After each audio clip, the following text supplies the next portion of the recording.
we have one of these famous cliches in the art world, which goes, I met this bloke the other day who says he bought a genuine Picasso in a house clearance sale.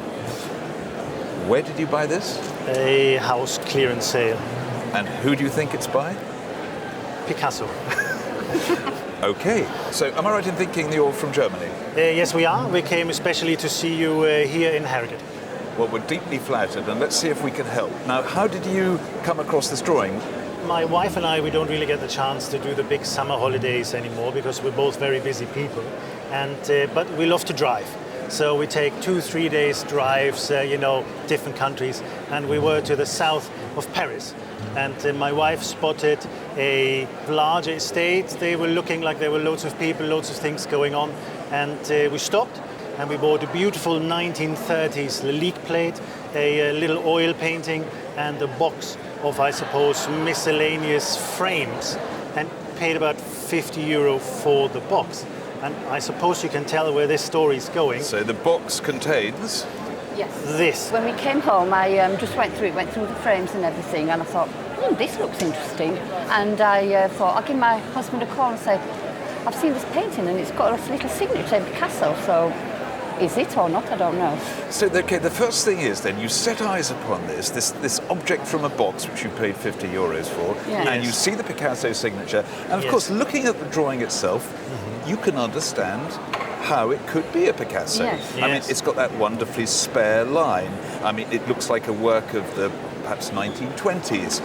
They look like ballerinas, don't they? Yes. And there's a lovely simplicity in the line. You know, he manages, whoever the artist is, to achieve a lot by saying very little. And that, of course, is a characteristic of Picasso. Have you done some research? Because he is, of course, working in the mid-1920s with the ballet. Yes, this is a picture of him that we found with his wife arriving in Monte Carlo in March 1925. Following the ballet? Following the Ballet Russe before they went to Paris for the summer season. Excellent. So we're getting Picasso into the scene of the crime. So he's around 1925, and you have a photograph to prove it. Now, you've got with it a photocopy from a book on Picasso drawings. Yes, this is a book from 1956, Ballettzeichnungen. A friend of a friend found this for us, and it details all of the drawings that Picasso did in the 1920s of ballet. And lo and behold, ours appears. So look, this is rather astonishing. So in that box, that magic box that you've bought for €50, you have found a drawing that relates to what Picasso was doing in the mid-20s. You now find a book with what appears to be your very drawing illustrated as a work by Picasso. Yes, and obviously it would almost be too good to be true.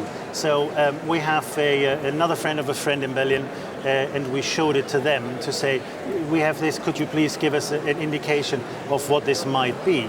And they are saying it is a 1920s paper with 1920s India ink.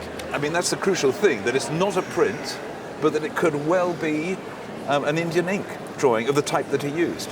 Yes. So this is looking really good. I mean, you're convinced, and I have to say, from where I'm standing, it does look like a drawing, that you have a drawing, the drawing is illustrated, you've got the provenance.